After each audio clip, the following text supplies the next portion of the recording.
Senhor, Jovem Atos, sejam bem-vindos a mais uma live. Eu espero que vocês tenham aprendido muito na última ministração. E hoje não vai ser diferente, vocês serão grandemente abençoados. Preste atenção, louvem o Senhor, chame toda a família para a sala para adorar junto com a gente, amém? Nós vamos adorar o Senhor agora com o usado amor.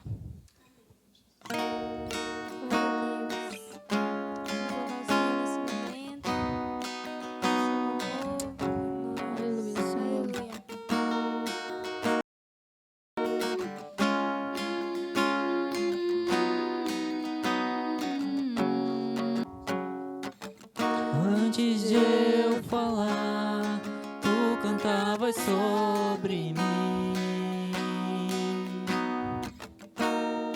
Tu tens sido tão, tão bom pra mim. Antes de eu respirar, sopraste tua vida em mim. Tu tens sido tão, tão bom pra mim. Oh, impressionante, infinito e ousado amor de Deus. Oh, que deixa as 99 só pra me encontrar. Não posso comprá-lo, nem merecê-lo. Mesmo assim se entregou. Oh, impressionante, infinito e ousado amor de Deus.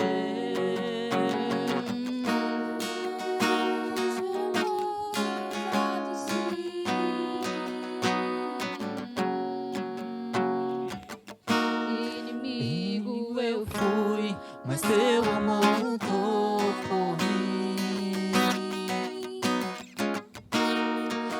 Tens sido tão, tão bom pra mim.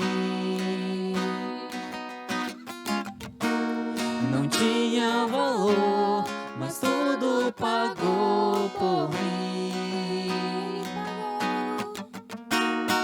Tu tens sido tão, tão bom pra mim.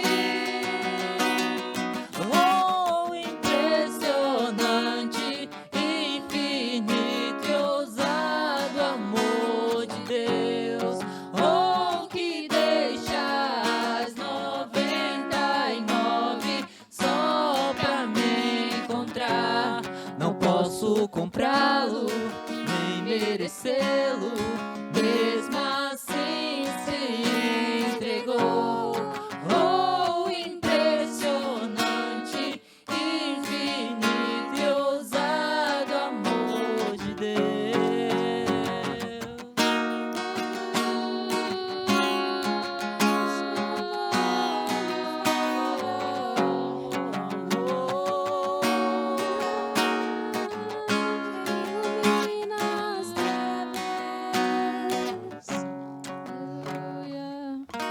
Traz luz para as sombras, escala as montanhas pra me encontrar.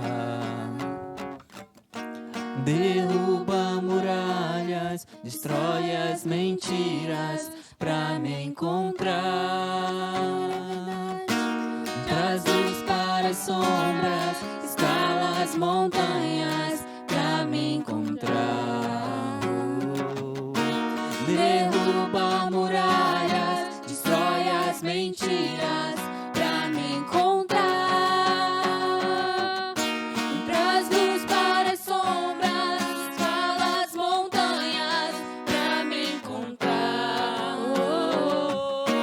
Derruba muralhas, destrói as mentiras pra me encontrar.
Receba o amor de Deus na sua casa, no seu lar.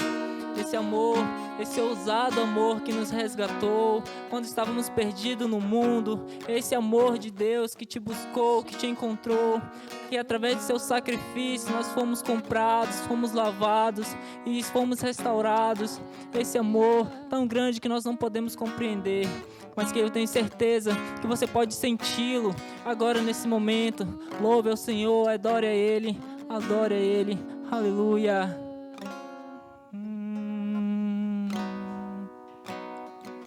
Aleluia. Aleluia, Deus.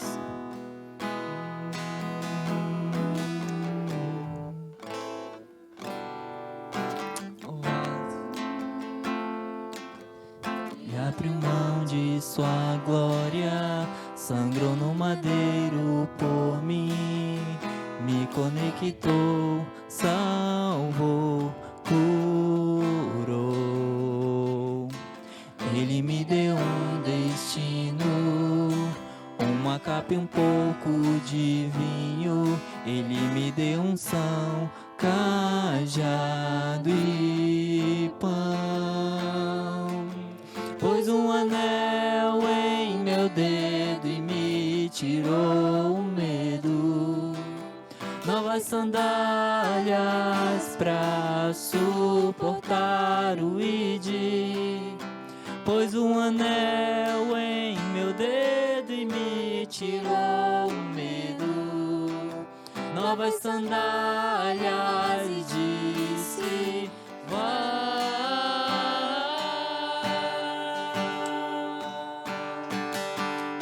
E eu me despedi dos meus pais. E minhas carroças e eu afundei meus barcos no cais.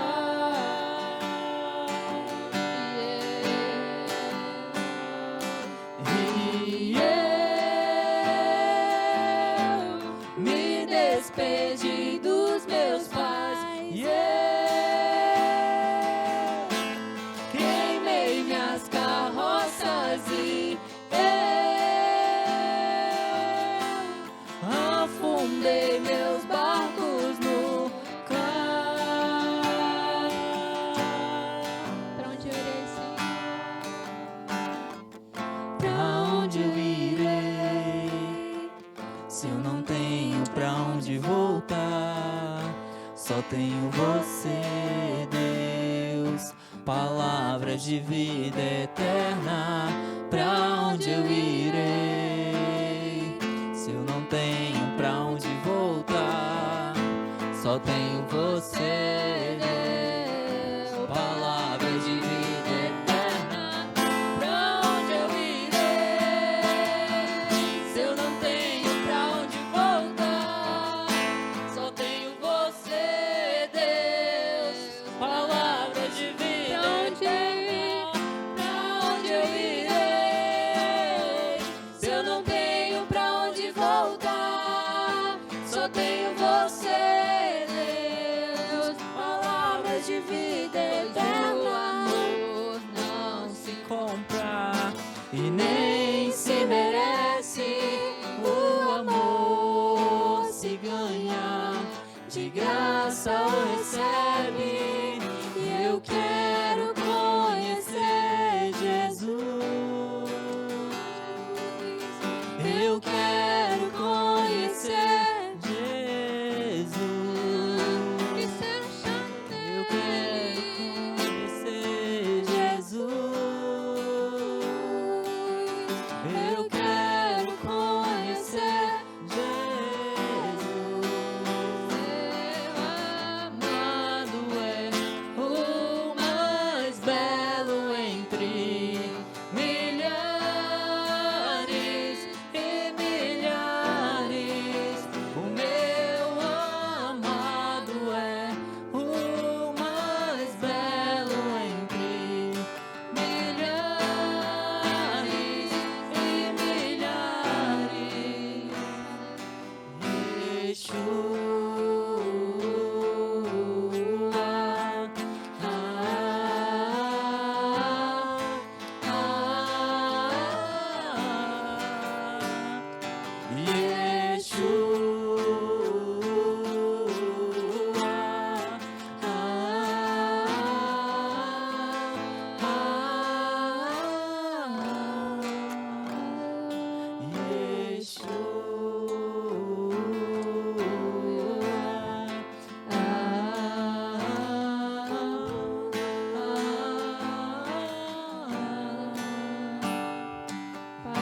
Jesus, meu Pai, que a cada dia, Senhor, nós possamos, meu Pai, a ter mais amor, meu Pai, por Ti, pelo Teu amor, meu Pai, pela Tua vinda, Jesus, que possamos ansiar cada dia por isso, meu Pai, em nome de Jesus, meu Pai, que a cada dia possamos nos apegar a esse amor incondicional, meu Pai, em nome de Jesus, e a Te amar cada dia mais, meu Pai, amar a Tua vinda, amar a Tua palavra, Jesus, propagar o Teu amor para as outras pessoas, meu Pai, em nome de Jesus. Ajuda, Senhor, a gente a compartilhar esse amor para a nossa família, para os nossos amigos. Em nome de Jesus, eu declaro em todas as famílias, meu Pai, que sejam alcançadas por esse amor. Em nome de Jesus, meu Pai, com esse mesmo Espírito, continue com a palavra agora, vai ser abençoada. Em nome de Jesus, amém.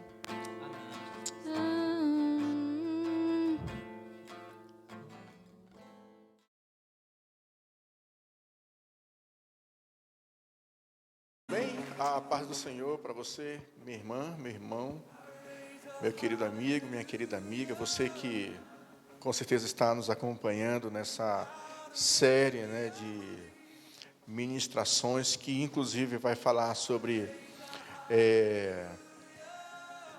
sobre o livro de Apocalipse, né?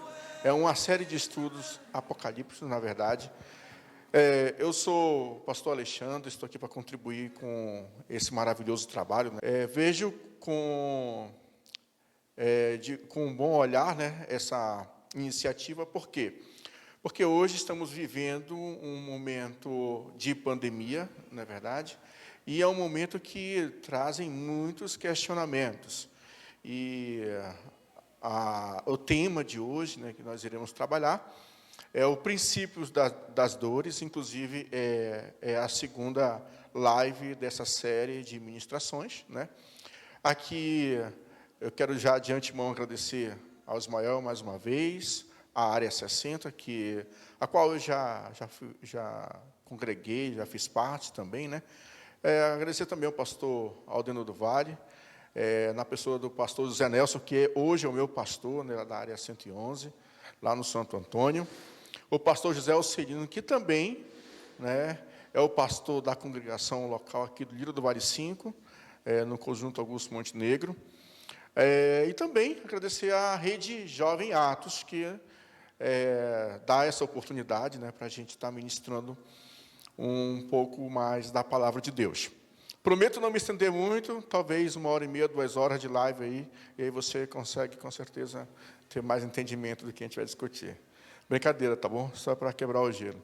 Vamos lá, queridos e queridas. O tema proposto para essa transmissão de hoje, para esse estudo de hoje, é um tema que eu considero um tema muito complexo. Na verdade, acredito que de todos os livros dos evangelhos, né, acredito que é um dos temas que muita gente foge. Eu sou uma das pessoas que fuge sempre desses temas, entendeu? Mas eu estou encarando o desafio aqui que o Ismael aqui propôs para a gente. Como eu já anunciei, é o princípio das dores. A nossa base para trabalhar esse estudo, ela está nos sinóticos, né? E aí, o que são os sinóticos? São os evangelhos que trazem as mesmas histórias, os mesmos fatos, os mesmos relatos, só que com perspectivas diferentes, tudo bem? Então, eu quero usar aqui Mateus 24, né? A gente vai também usar o próprio Marcos, no capítulo 13, e, se não me falha a memória, esse estudo também está em Lucas, porque ele aparece também, como eu disse, nos sinóticos, está em Lucas, no capítulo 21. Né? Mas vamos lá. Eu quero que você, numa oportunidade, eu não vou falar aqui para não ficar tão extenso aqui o nosso comentário, o nosso estudo, mas você pegue a sua Bíblia com calma depois e examine com cuidado. É Mateus capítulo 24, e a gente vai perceber que, a partir do versículo 1 até o versículo 10, os primeiros 3 versículos do capítulo 24, a gente vai ver que é um sermão profético e já trata sobre a destruição de um templo, que é muito relacionado, principalmente com essa questão do final dos tempos. É algo que isso a gente vai ver em Mateus, mas Marcos, quando ele vai tratar desse assunto, ele não faz essa correlação, porque a escritura marciana é uma escritura bem mais, a gente vai dizer, voltada para os gentios, para os romanos. Já a escritura, o escritor de Mateus, ele se preocupa porque existe uma chama que arde no coração do judeu pela questão do Messias, pela questão daquele que vai libertar o povo de Israel da opressão, do governo opressor, do império opressor, que na época já era assim o Império Romano, todos nós sabemos disso. E se a gente observar, eu não vou ler, mas eu vou tentar discorrer um pouquinho sobre o assunto, acompanhando os versículos. Se a gente observar, esse texto ele se passa em um momento de paz. E aqui eu quero abrir aspas para isso, para falar sobre a Pax Romana. Por que eu abro aspas? Porque o Império Romano buscou, de alguma forma, empreender um período que aqueles que caminhassem em suas estradas, para aqueles que negociassem, fizessem parte do comércio, pudessem ir e vir, sem que aqueles malfeitores assaltassem, né, o indivíduo em suas estradas. Principalmente também as rotas marítimas, elas foram livres, a gente pode dizer assim, dos piratas. Inclusive, isso facilitou muito a divulgação do Evangelho. Paulo, principalmente, foi um dos que se beneficiou bastante dessa questão da Pax Romana. Tudo bem? Então, como eu estava falando, essa questão, esse sermão profético aqui, ele se dá nesse cenário de uma paz romana, mas a gente vai observar que Jesus, diz o verso 1, ele saindo do templo e enquanto caminhava, os seus discípulos se aproximaram para lhe mostrar as construções do templo. Eles, porém, diz o texto, vocês estão vendo todas essas coisas?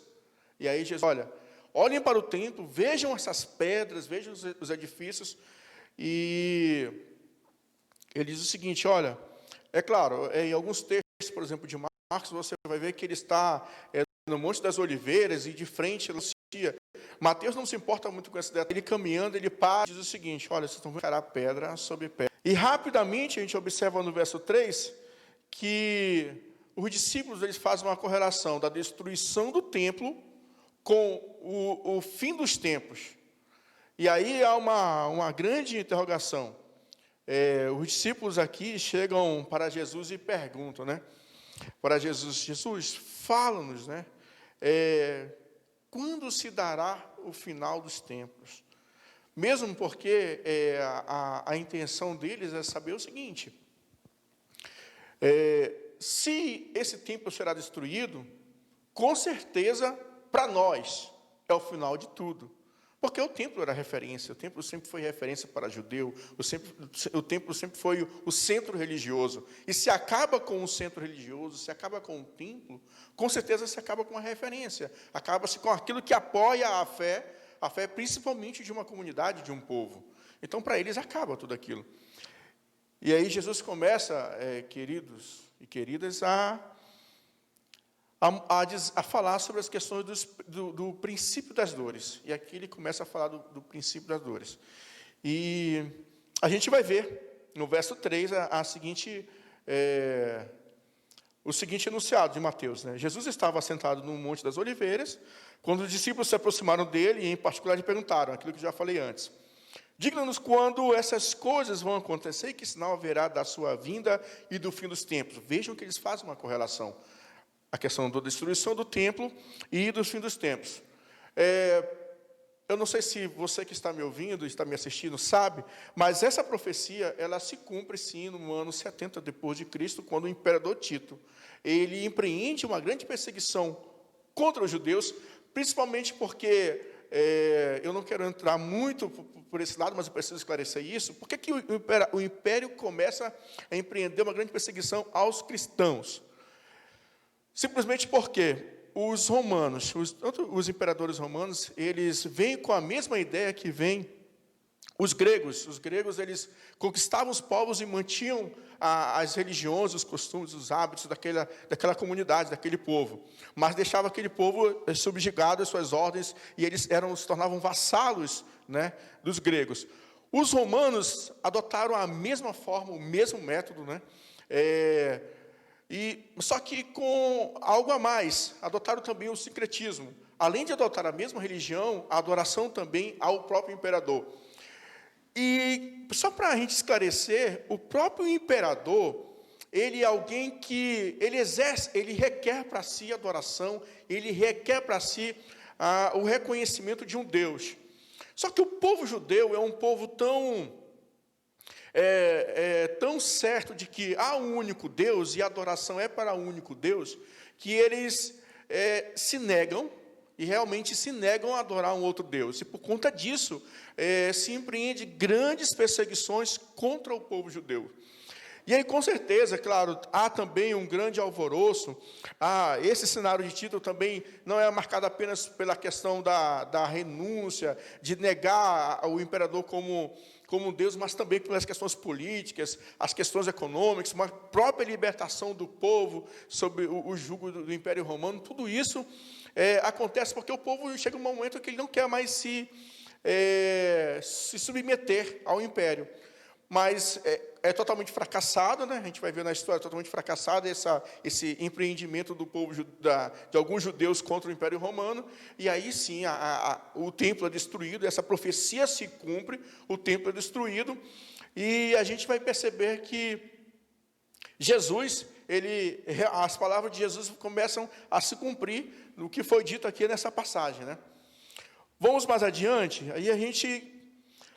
Mas, como eu falei, os discípulos fazem a correlação da destruição do templo com a própria vinda de Jesus, né, com a própria... ou seja, ele faz a correlação com a destruição do templo com o fim dos tempos, né? Vamos lá. E aí, então, Jesus responde, olha, tenham cuidado para que ninguém vos engane. Então, a primeira orientação de Jesus aqui sobre a questão dos fins dos tempos, né? Olha, a primeira orientação é: tomem cuidado para que ninguém vos engane. Por que isso? Porque certamente, ele continua, porque muitos virão em meu nome. Em outras passagens diz, porque muitos virão dizendo, eu sou. E é certo, queridos, que essa foi uma das preocupações de Jesus, e que atualmente, né, que esses 12.000 anos, desde quando Jesus profetizou, proferiu essas palavras, vem acontecendo, e de sobremaneira, assim, bem mais constante, sempre está se levantando na história, pessoas dizendo que é a reencarnação de Cristo, pessoas dizendo que é o próprio Cristo, pessoas dizendo que falam em nome de Deus e que não é Deus, homens se levantam, do nada eles acordam pela manhã e dizem, pronto, tive uma revelação, e a revelação que eu tive é que eu sou o Messias, eu sou o ungido de Deus, eu sou aquele que vem para salvar o mundo, e eu sou o Filho de Deus, então eu preciso cumprir uma missão. Então é certo que sempre está se levantando realmente homens dizendo ser o Cristo. Mas, antes de continuar, eu quero dizer para você que todos esses sinais são sinais gerais, sinais genéricos, né? Não querem datar realmente que dia Jesus Cristo vai voltar novamente, né? Que dia vai acontecer a volta de Cristo na Terra, ou quando isso vai acontecer. Mas é um alerta, é uma maneira para que a gente possa ter um norte e perceber realmente, através de alguns cenários, o que realmente está para acontecer, que é aquilo que a igreja espera, né, que é a vinda de Cristo. Uma outra coisa importante é que esses sinais, antes de continuar, não são sinais para o mundo. Quando eu falo mundo, não são sinais para aqueles que não são cristãos. Não é para é sinal para o cristianismo. Isso que a gente precisa enfatizar. Você fala, mas acontece no mundo, sim. Mas quem lê essas coisas é o cristão que lê a Bíblia, é o cristão que percebe isso. Então é um sinal para a igreja, são sinais para a igreja. Não é sinal para aquele que não faz parte para aquele que está fora do cristianismo. Não é. Porque aquele que não é cristão, ele não crê justamente, né, nos sinais, e por não ser cristão, ele prefere viver uma vida alienada a essas questões proféticas. Tudo bem? Então, vamos avançar, vamos retomar aqui ao nosso raciocínio. Primeiro, eu falei, então, que Jesus faz uma advertência. A primeira advertência é sobre a questão de tomar um cuidado, de não ser enganado. E segundo, ele começa avançando e diz, olha, porque muitos virão em meu nome, dizendo, eu sou um Cristo. Eu já falei sobre isso, que desde quando Jesus proferiu, disse essas palavras proféticas, muitos têm se levantado como o próprio ungido, o próprio Messias. Eu não quero tomar tempo aqui, mas eu quero te dar oportunidade para você pesquisar. Inclusive, tem muitos casos que você vai encontrar na internet aí, de homens, durante a história, que disseram ser o próprio Messias. No próprio ano 133, se não me falha a memória, teve um judeu que se levantou também, dizendo ser o Messias, o libertador, né, dos judeus, mas também fracassou com a missão, porque não entende que realmente a missão de Jesus Cristo não é uma missão política, não é uma missão econômica, não é uma missão voltada para a questão de guerras, mas é uma missão voltada para uma libertação do homem como um pecador e da salvação do homem como alguém que está caído e morto no pecado. Tudo bem, mas não é assunto da nossa live de hoje, né? Mas sim, nós estamos para discutir o princípio das dores. E avançando, Jesus disse, e vocês ouvirão falar de guerras e rumores de guerras. E aí ele continua, fiquem atentos e não se assustem, porque é necessário que isso aconteça, mas ainda não é o fim. E isso que é interessante. Se você for ver na história, principalmente no final do século XX, né? Século XIX, final do século XX, e ainda no século XXI, a gente não viu estourar nenhuma guerra, mas no século XX a gente viu que estouraram as duas grandes maiores guerras do mundo, né? E que realmente levou um caos econômico, levou nações contra nações, aconteceram coisas terríveis. Talvez aquela pessoa que viveu esse princípio, esse momento de guerra, tenha pensado como você está pensando hoje, nesse momento de pandemia. Será o fim agora? Será que agora vai acabar a humanidade? Eu quero dizer para você, assim como Jesus disse, fica quieto, acalma o teu coração, porque não é o fim, tá bom?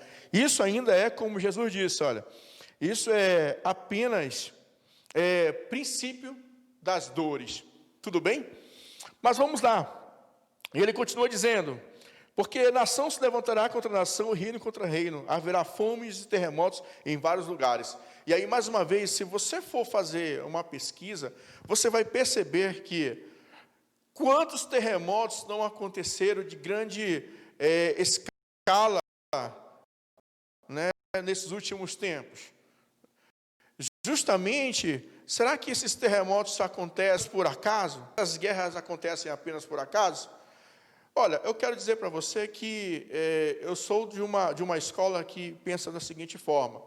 Os homens fazem guerras porque realmente eles não têm amor no coração, eles não têm o Espírito Santo no coração e eles querem sempre mostrar que para que eles estão, para que eles vieram e por que eles estão aqui. É uma explicação. Isso é sempre o homem querendo se autodescobrir, se autorresponder. E aí ele faz guerra, porque ele quer tomar espaço, ele quer conquistar, ele quer mostrar o poder que eles têm, né? Os terremotos, fomes e pestes, as fomes já acontecem a maioria das vezes, por exemplo, se você pegar toda a renda que uma MBA hoje, ela arrecada, ela daria para acabar com a fome na África, mas ninguém se importa com isso e tenta acabar com a fome na África. Por quê? Porque há um egoísmo, há uma necessidade do homem de querer, de conquistar e de acumular. E a Bíblia diz que nós não devemos acumular riquezas, na verdade, onde a traça e a ferrugem corrói. Mas o homem ele insiste em fazer isso. E aí, por isso, muitas pessoas passam fome também. Isso é uma coisa, gente, uma coisa tão lógica e tão séria que acontece no nosso dia a dia. Se todos esses homens ricos do mundo pegassem todas as suas riquezas e dividissem, com certeza não teria fome. Aí você vai dizer, mas aí você contrariaria o texto bíblico? Não, não contrariaria. Por quê? Porque o que Jesus está falando é porque Jesus já estava olhando para o coração do homem. Jesus já estava dizendo o seguinte: olha, o homem, por ser alguém pecador, por não amar o seu próximo, porque não acredita em mim, porque não se dobra a mim, diz por ser egoísta, ele vai ver o seu próximo passando fome, passando necessidade e não vai ajudá-lo. Aí vai acontecer fomes. Você está entendendo a coisa, como é que acontece? Então, o que é isso? Isso são sinais de que realmente o homem está se afastando de Deus e que a terra está clamando pela vida do Messias. Mas vamos lá.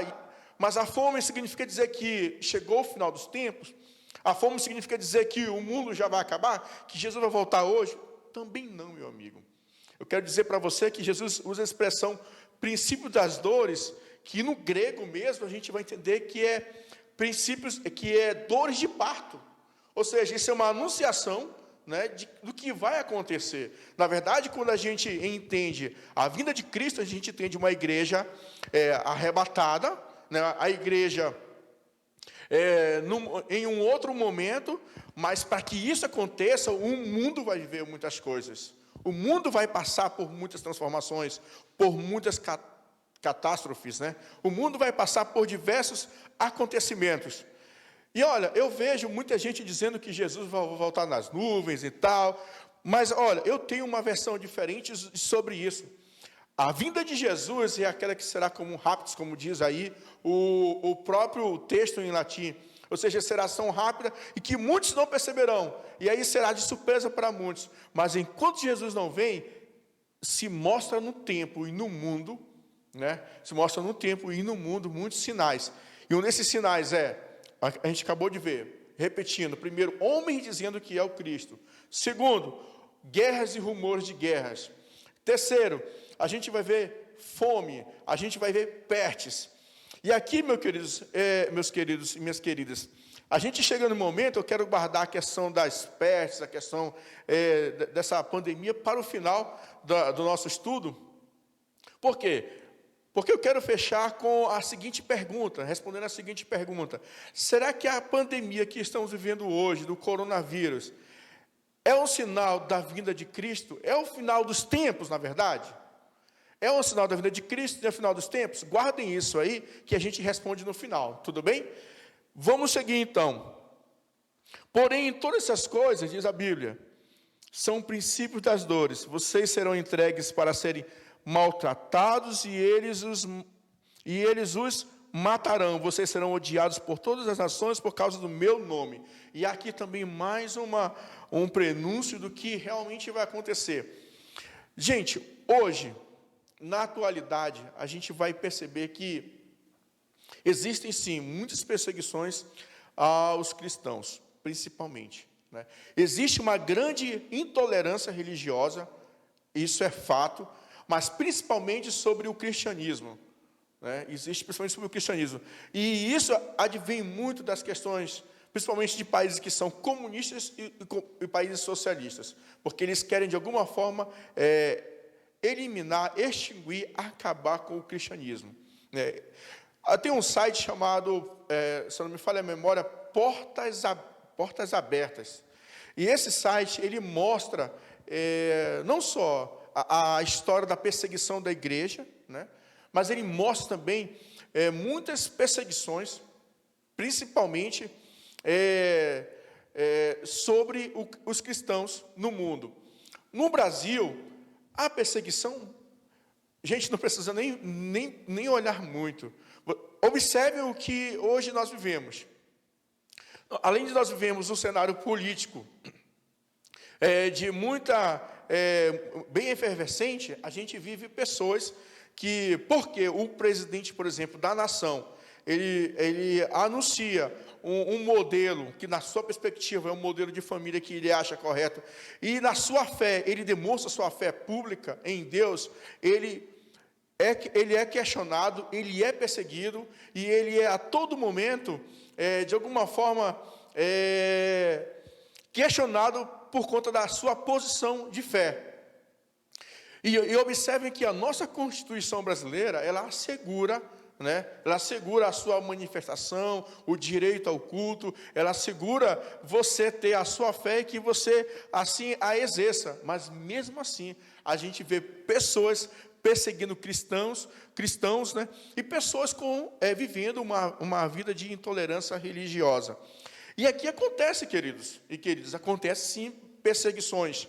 Talvez você não sinta tanto, e talvez você observe, nossa, mas olha, você mesmo aqui diz que está havendo perseguição, e você está transmitindo esse estudo através da internet.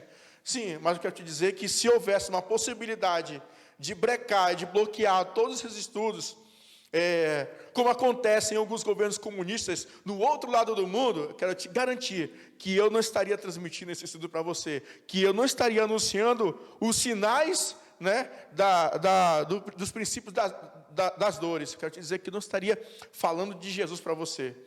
Por quê? Porque acontece essa perseguição em um governo que é comunista. E infelizmente, e aqui eu não quero levar para esse viés político nem partidário, no nosso Brasil nós estamos vivendo muitos grupos, né, políticos que lutam, levantam essa bandeira, que infelizmente é contra o cristianismo, os cristãos, na verdade. E se é contra o cristão, é contra Jesus, é contra Deus. Tudo bem? Então vamos lá, vamos continuar. E ele diz, nesse tempo, muitos são de se escandalizar, trair e odiar uns aos outros. Mas antes disso, continuando, ele fala, muitos falsos profetas se levantarão e enganarão a muitos, e por se multiplicar a maldade, o amor se esfriará de quase todos.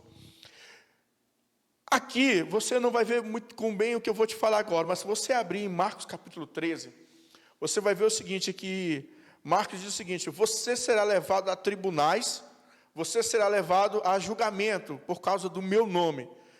Mas tem um ponto interessante que Marcos disse, que Marcos relata a fala de Jesus. Ele fala, não se preocupem, porque o Espírito Santo, na hora certa, vos dará as palavras corretas para se defenderem. Não precisem contratar advogados, os melhores doutores do seu país para te defender. O Espírito Santo vai te dar as palavras certas. Eu quero te dizer para você que vai acontecer, está acontecendo realmente, muita perseguição, muita gente querendo calar a voz profética da igreja, principalmente no Brasil.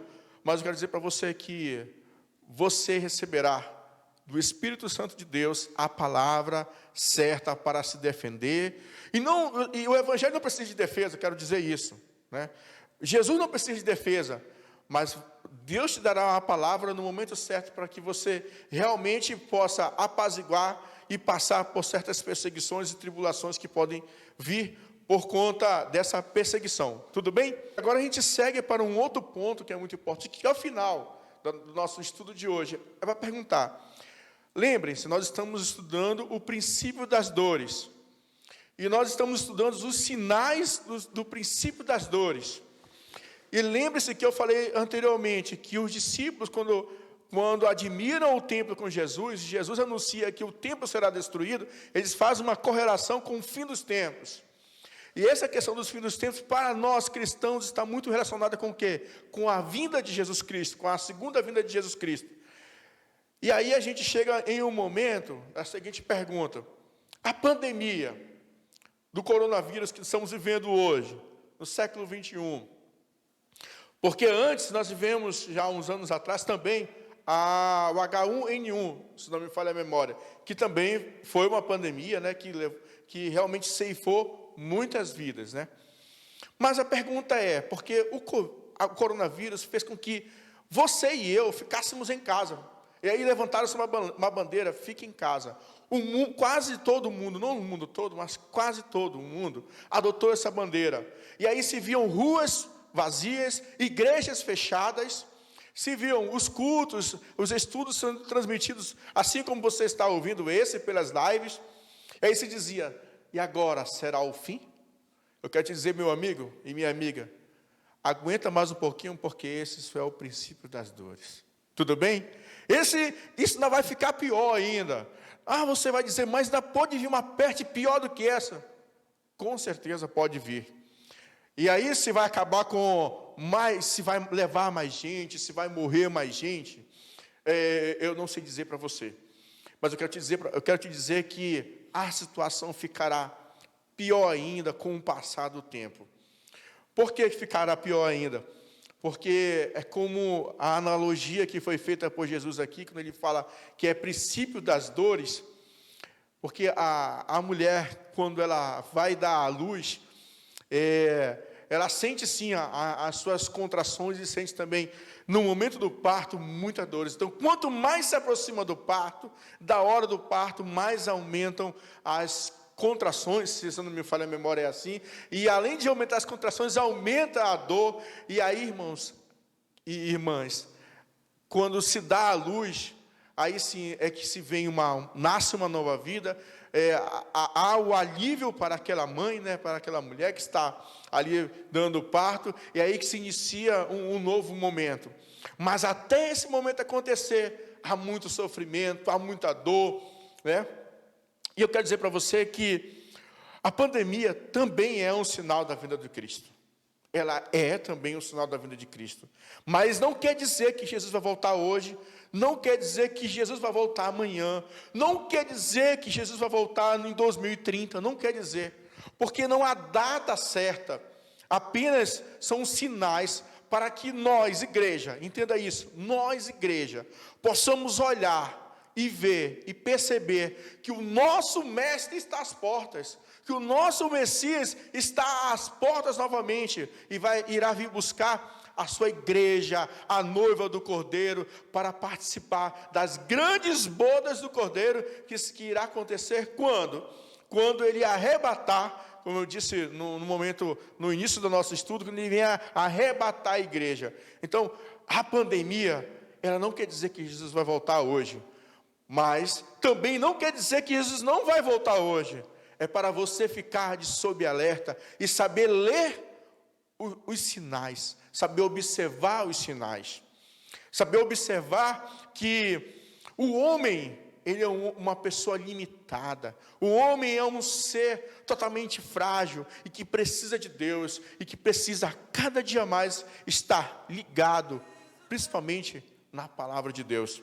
Então, meu amigo, e respondendo a pergunta que eu fiz para você, que eu falei que eu ia finalizar esse estudo, dizendo, né, a pandemia do coronavírus não é o final do mundo, tá? Está muito longe de ser, vixe, esquece essa história, está muito longe de ser, não é o fim dos tempos, não quer dizer que Jesus vai voltar amanhã, ou nessa madrugada, ou daqui a 10 anos, não quer dizer isso, né? Mais uma vez, mas quer dizer que o nosso Mestre está às portas, e que brevemente voltará para buscar a sua igreja. Aí eu te pergunto, como está a sua e como está a minha vida? Preciso fazer essa pergunta, como nós estamos diante de tudo isso que está acontecendo, diante desse prenúncio que nós vivemos, que nós acompanhamos na história. Se você fizer pesquisas, você vai ver na história anúncios de homens dizendo que é o Cristo, guerras e rumores de guerras, nações se levantando contra nações, fomes e pestes, e você vai ver pessoas sendo ceifadas, vidas sendo ceifadas por conta das pestes, principalmente dessa pandemia que hoje acontece. E eu pergunto, e se hoje chegasse o Apocalipse para você, você estaria pronto para responder diante de Deus, de todos os teus atos, de todas as tuas atitudes que tu cometeste durante a tua vida? Você estaria pronto para ouvir o ressoar da trombeta, como diz o apóstolo Paulo? Você estaria pronto para passar por essa transformação de essa matéria física para um corpo glorioso? Isso só quem pode responder é você. Então eu te agradeço por me ouvir, te agradeço por nos acompanhar. Antes de encerrar, eu quero te convidar neste momento, onde você está, independente do horário, se é pela madrugada, se é à noite, se é à tarde, se é pela manhã que você está assistindo esse estudo, quero te convidar neste momento a orar comigo. Se não der para fechar os olhos, não tem problema não, mas ore comigo, e eu quero orar por você, para que Deus traga esclarecimento, traga paz, para que você realmente tome uma decisão e se entregue para Cristo, e realmente analise como está a sua vida diante de Deus. Pai, muito obrigado por este momento. E quero te apresentar esse meu amigo e essa minha amiga que está assistindo esse estudo, Senhor, ouvindo esta palavra. Deus, que tu possa, através do teu Espírito Santo, alcançá-lo, Senhor.